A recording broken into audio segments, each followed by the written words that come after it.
Hey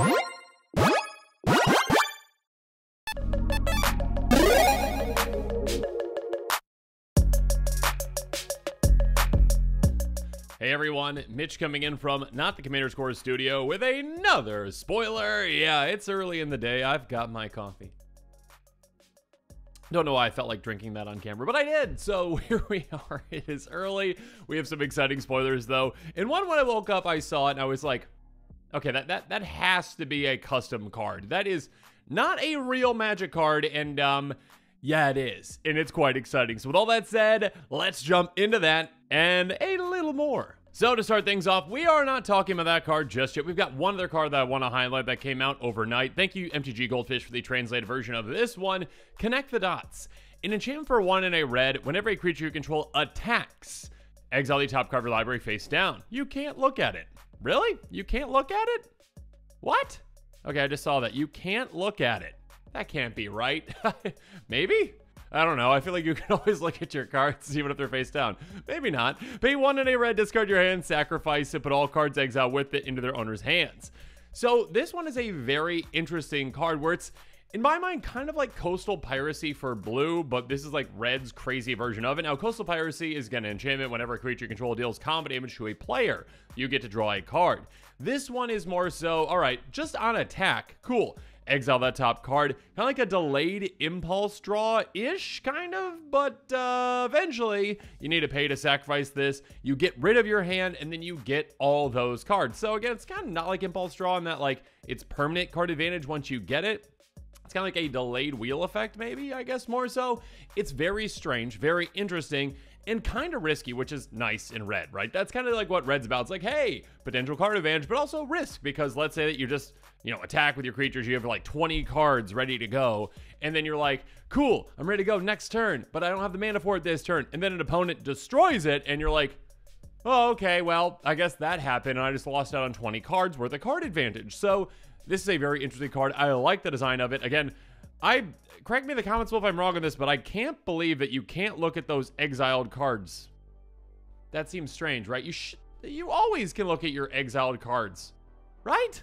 Right? It's not just gonna be a surprise. I don't know. Anyways, what this episode is really about, though, is this next one, the Pride of the Hull Clade. Oh my goodness, this is a real card. A 2/15 crocodile, elk, turtle, because that's a thing. We have a crocodile, elk, turtle.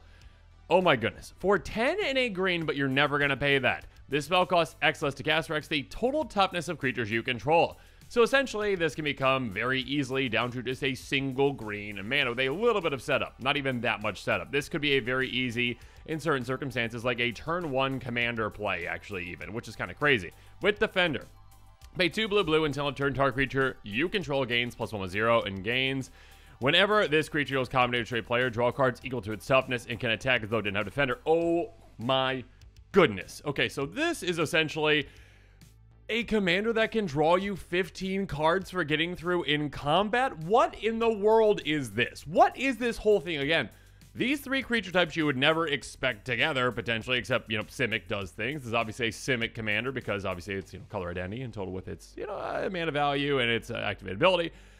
Absolutely bonkers. This is crazy. This is essentially like, hey, let's go Defender Tribal, and we are going to draw the most cards in the world of all time. Because, again, you usually, with Defender creatures, or creatures that have a lot of toughness, you know, but not a lot of power, they typically don't cost very much at all. And we'll talk about some good examples. This one especially, again, can basically very easily be 1 mana for a 15 toughness creature that can draw you 15 when it gets through. Now, obviously, you need to pay for that ability. You need to get it through to do so, but there's plenty of things out there. We'll talk about some ways to get it through.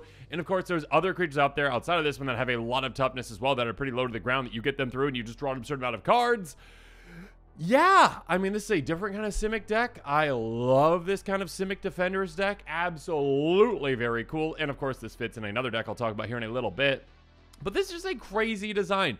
Now, correct me in the comments below if I'm wrong on this, but I believe this is an ability that you can actually stack. So let's just say that you had 8 mana in total available. you paid to activate that ability twice on, say, this creature, and it got through an opponent, I believe you'd be able to draw 30 cards with that. Correct me in the comments below if I'm wrong on that. And of course, there's ways to take advantage of that ability and do it more. Obviously, Double Strike plays into that as well, because you'd be hitting a player twice with it too.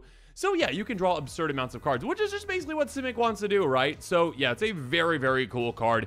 Very, very crazy card. On this episode, let's talk about some budget buys, pricier picks, and a commander that might want to consider this one. With all that said, let's jump into it. So first up in the budget buys, Hover Barrier. Let's talk about just, again, those defenders. Those cards that are like, okay, yeah, for most decks, you're like, nah, don't need it. Don't need it at all. 0/6 defender with flying for 3 mana, a good blocker. But again, most circumstances are like, okay, well, sure, I got a good blocker, but it's not doing anything else for me. With this commander, it's like, oh no, this is potentially 7 power going through at my opponent, again, with that flying, which can generally get through on at least one player. So this is like a 3 mana potential draw 7 by paying 4 to get it through, essentially allow it to attack and get that ability. Yeah, that's pretty good. So, and also again, for 3 mana, you're reducing the cost of your commander by 6, which is huge. So overall, like saving 3 mana, right? Essentially, so being able to get these creatures out early, get them out effectively, and reduce the cost of your commander, that is huge. Speaking of which, Charx the Raging Isle, oh my goodness, perfect for this deck. 0/17 Leviathan Crab, because that's the thing, for 4 mana in total. 0/17, again, that is reducing your commander's cost, of course, down to just a single mana on its own. So pay 4, reduce your commander down to just 1 mana instead of 11. So for 5 mana in total, you can get this out and then your commander as well. Spells your opponent's cast that target it, cost 2 mana to cast, kind of like Ward 2, done not for abilities, but still, pay 3 plus X minus X, turn X number of islands you control. You're probably never going to do that, because again, with a Charx deck, sure, yeah, Charx wants to get islands out, wants to, you know, make itself have a lot of power and swing. In this deck, you're like, no, I just want to get it through, and I want to draw 17 cards. Yay! Next up, Bedrock Tortoise.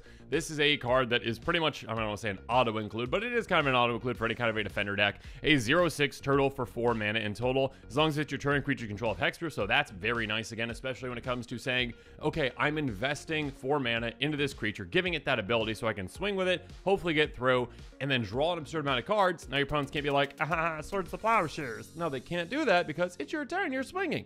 Also, each creature controlled toughness greater than its power assigns combat damage equal to its toughness rather than its power. When I was talking about this card when it was spoiled, I was like, that's kind of just like, I mean, it should be like, hey, they always assign based on toughness. It doesn't really matter for this deck because most of your creatures, if not all your creatures, are going to have greater toughness than power. There you go. Essentially, again, this is a 6/6 for 4 mana with hexproof on your turn. Makes so that all your other creatures, again, are dealing absurd amounts of damage. Again, your commander, the Pride of Hull Clade, is not going to be giving them the ability to hit with their toughness. This says, no. Your commander hits for 15. Ooh. So yeah, a 2-shot KO, of course, in of itself. So a crazy good card with this deck. Next up, Tower Defense. Cards like this are huge for this kind of a deck as well. Creature control get +0/+5 and gain reach until end of turn. Again, when you have a toughness matters kind of deck, being able to pump them all for 2 mana instant speed is absurd. And again, this is basically like a 2 mana, in a way, draw 5. Again, if you're swinging with a creature, it's getting through, and you're assigning combat damage based on its toughness, or again, you have your commander's ability on it, you're like, okay, cool, pay 2, +5 power, essentially, in a way, or +5 draw cards. Moving on, Levitation. Of course, there are plenty of ways to get your creatures through with this kind of a commander, with these kinds of Simic cards. Levitation is one of them. Creature control of flying. Yeah, this isn't going to be a perfect way to get your creatures through. That's usually enough to get through on at least one opponent, though. And again, when you're like, okay, you're not really the biggest threat, but I want to draw 15 cards, so I'm going to swing through on you who has no flyers, draw my 15 cards, and then I can get things to deal with those other 2 players who are much scarier. So yeah, there you go. Being able to give all your creatures flying for this 4 mana on enchantment can be absolutely huge. And of course, it's a great way to block as well any of your opponent's annoying flyers. Moving on, Rogue's Passage. Yet another way to get your creatures through. One that does not really take up a spot in your deck. Again, it is a land. You're in a 2-color deck. You can utilize utility lands like this one. Not too many, but yeah, a good amount. Tap for colors, pay 4 tap. Target creature can't be blocked this turn. Comment below why they take out the word unblockable. It used to be like, target creature is unblockable. Why'd they take out that keyword? I don't know. Anyways, make a creature unblockable can obviously be huge. Well worth it when you're like, yeah, that player's got some defenses up. I've got 8 mana. I'll activate my commander's ability on it. I'll pay 4 tap, kind of like actually 9 mana in total because you're tapping this as a land that can't tap for mana. Sure, still, draw 15 when it gets through. Yeah, that's going to be worth it. Moving on, Assault Formation, a crazy good enchantment for this kind of a deck.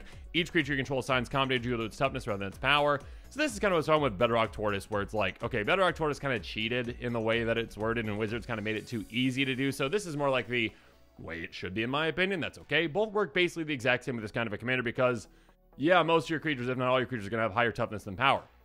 That being said, also another kind of backup plan for you when it comes to attacking with your creatures.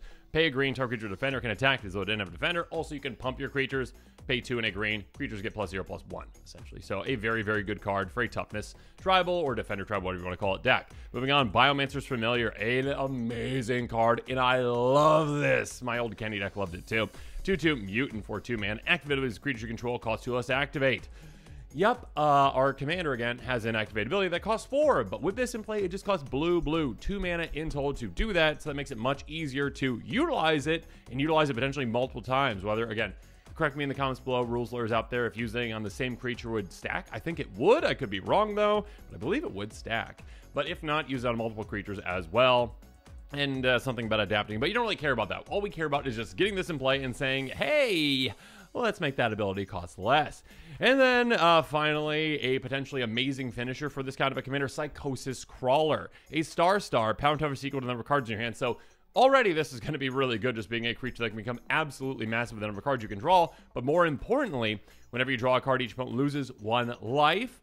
Yes, please. Being able to say, hey, yeah, I'd like to swing with my 15 toughness creature.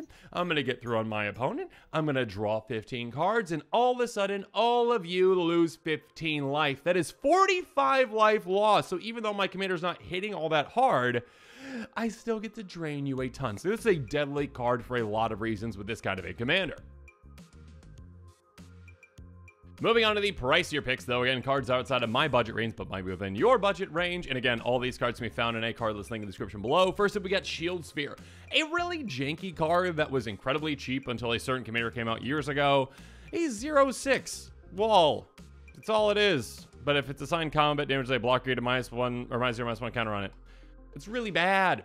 But it costs 0 mana, making it really good. And really, really good with a commander like this. Again, this is basically, again, turn 1. Play this, your commander costs 6 less. And also, again, it's a way to potentially draw, 6 cards if this gets through at some point.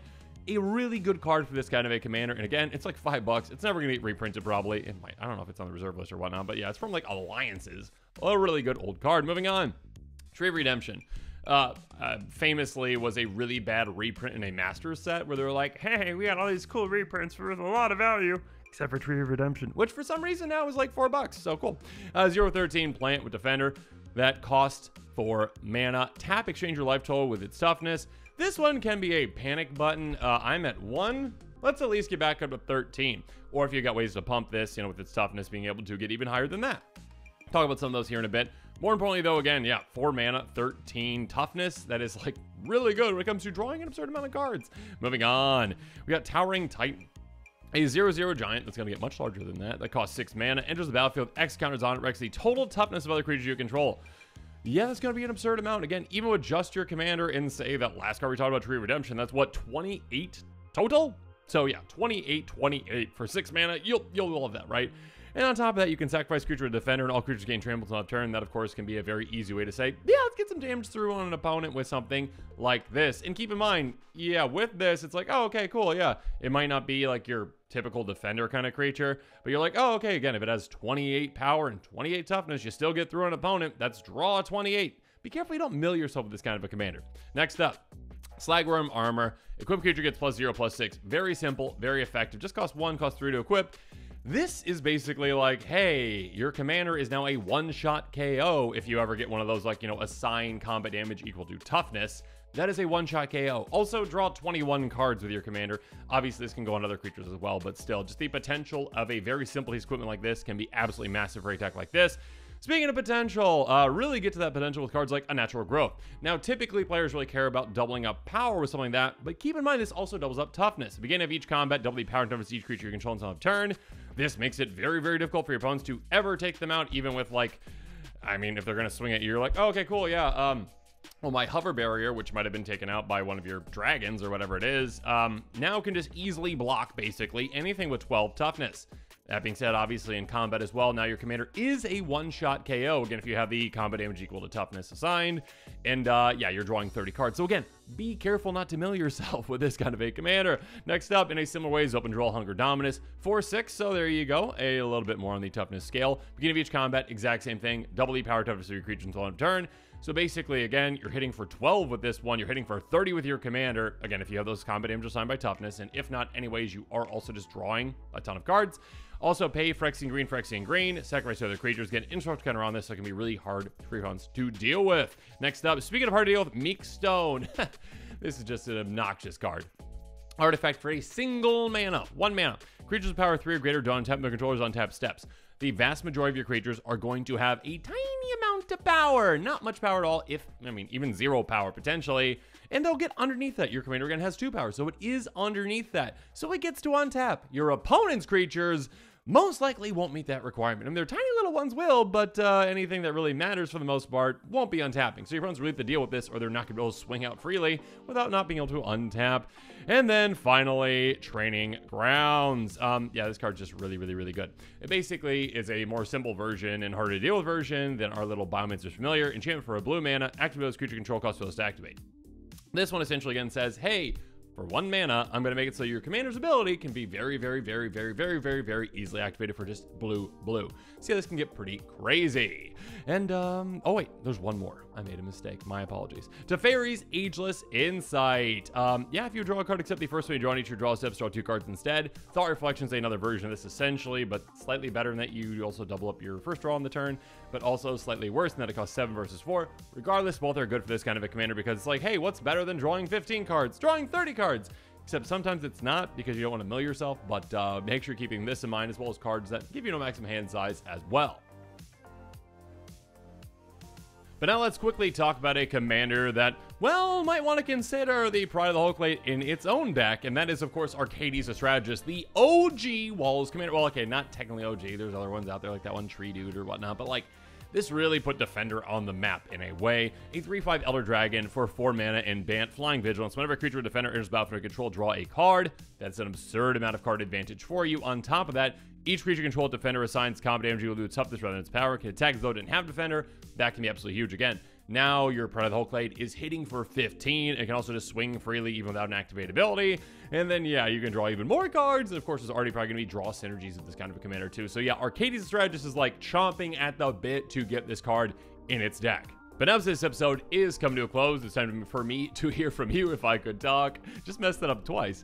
Anyways, being able to talk about this crazy commander this morning again just kind of threw me off when I saw it. I was like, okay, this looks like, again, just like some custom magic that just went crazy and was like, hey, you know what'd be fun? Like a crocodile, elk turtle, yeah, a Defender, 2/15 that you can cast for 1 mana. And then you swing and you draw 15 cards and everyone loves it. Yeah, it's a crazy cool card. Let me know what your thoughts are on it in the comments below. Any cards I didn't talk about that work well with it, make sure you let me know as well. If you're interested in any of these cards, consider picking some of them up sooner rather than later in the card list link in the description below. And of course, as always, stay tuned to this channel for more exciting quick takes and spoilers. And thanks again, and have a good one. This show and episodes like this one are possible thanks to viewers like you. If you're looking for an easy way to help support this show, make sure that you like, share, and subscribe. Also, hit that bell notification icon so you don't miss any new episodes. You can also go check out our playmats and other merchandise at thecommandersquarters.com. We also have a ton of brand new t-shirt designs in stock, so make sure you check out those as well. Another easy way to support this show is with our TCG player affiliate links. So whether you're buying a deck or individual cards, you can use this general link right here or one in the description. And the final way that you can support this show is by supporting us directly by becoming a patron. There are many benefits to being a patron, and I truly couldn't do this without all of their support.